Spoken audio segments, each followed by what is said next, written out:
Saya juga ingin memberikan kredit kepada ucapan Yang Berhormat Perdana Menteri pada malam kemarin di arena Axiata yang saya kira cukup tegas melambangkan pendirian Malaysia dalam isu Palestin. Cuma apabila kita di pihak pembangkang, saya yakin rakyat Malaysia sebelum ini pun memang kita berbangga dengan ketegasan Perdana Menteri kita sebelum daripada ini, sejak zaman almarhum Dr. Razak sehinggalah sekarang. Cuma apabila Perdana Menteri menyatakan bahawa, saya angkut ucapannya, dalam sejarah Malaysia selalunya kita hanya membuat kenyataan dari jauh. Inilah kali pertama melihat kepada semangat denyut nadir anak Malaysia. Saya ambil keputusan untuk keliling dunia Arab menyatakan pendirian kita. Jadi kita melihat adakah ini merupakan kali pertama kita melaksanakan agenda seperti ini, kerana sebelum ini pun Perdana Menteri pun barisan Perdana Menteri sebelum ini pun sudah cukup tegas.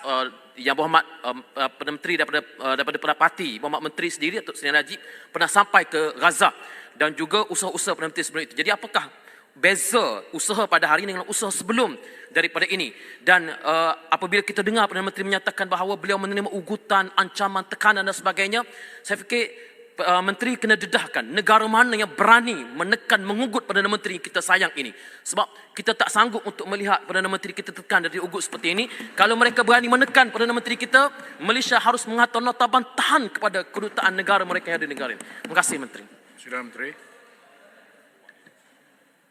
Terima kasih atas semangat yang ditunjukkan oleh Yang Berhormat yang berada di sebelah sana. Saya percaya dalam isu yang melibatkan Palestin ini, kedua-dua pihak kita tidak berbeza daripada pendirian kita. Barangkali mungkin ada pendekatan-pendekatan cara kita menyampaikan dan meluahkan pandangan kita. Saya ingin tegaskan dalam Dewan Yang Mulia ini bahawa saya mengikuti juga perkembangan-perkembangan hujahan-hujahan yang disampaikan oleh pihak sana, menunjukkan bahawa kedua-dua kita sebenarnya tidak ada perbezaan dalam menegakkan dan membela perjuangan rakyat Palestin yang ditindas dan dibunuh saban hari. Dan begitulah juga yang di sebelah sini. Bagi menjawab soalan wakil yang daripada Pasir Mas tadi, iaitu apa yang disebutkan oleh Yang Amat Berhormat Perdana Menteri. Ya, ini adalah pendekatan yang kali pertama kita lakukan dalam keadaan situasi yang sangat serius seperti ini. Kita tidak hanya boleh duduk hanya sekadar mengecam atau menyampaikan bantahan-bantahan kita, tetapi mesti ada langkah-langkah yang lebih mantap, tegas dan membawa seluruh dunia Islam setidak-tidak dalam konteks OIC untuk bersama-sama untuk kita menyatakan pendirian kita.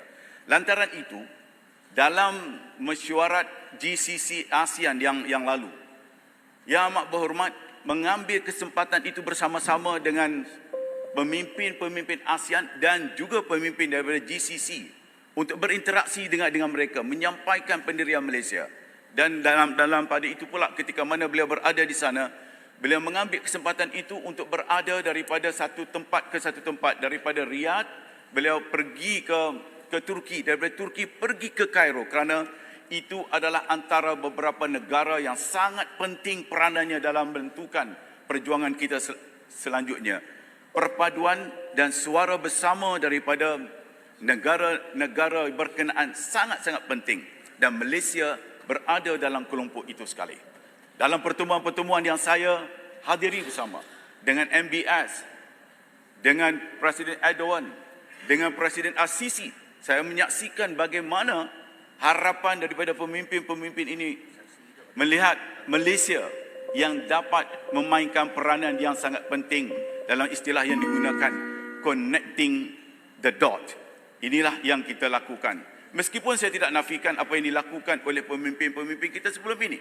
Kerana Malaysia terkenal sejak tahun 1957 lagi adalah merupakan negara yang sentiasa memperjuangkan hak dan kebebasan rakyat Palestin. Setiap Perdana Menteri mempunyai peranan mereka, tetapi dalam konteks Perdana Menteri kita, beliau mengambil langkah yang lebih jauh untuk bersama-sama dengan kalangan pemimpin-pemimpin Islam di seluruh dunia, termasuk juga pemimpin-pemimpin daripada negara bukan Islam. Saya sendiri telah melakukan beberapa usaha selaku Menteri Luar, bercakap dengan Secretary General Guterres dan juga dengan pemimpin-pemimpin yang lain, berpuluh-puluh daripada kalangan mereka yang saya hubungi, yang saya jumpa, menyatakan pendirian supaya masalah Palestin ini dapat diselesaikan dengan kadar yang segera. Peperangan ini mesti dihentikan dengan kadar yang segera.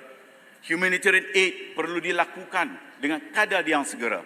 Dan yang bagi menjawab perkara yang kedua, saya fikir di dalam dewan ini elok kita tidak namakan siapa mereka, tetapi mereka seperti mana yang tegaskan oleh Yang Amat Berhormat berkali-kali bahawa kita tidak gentar dengan sebarang ugutan yang dilakukan oleh pihak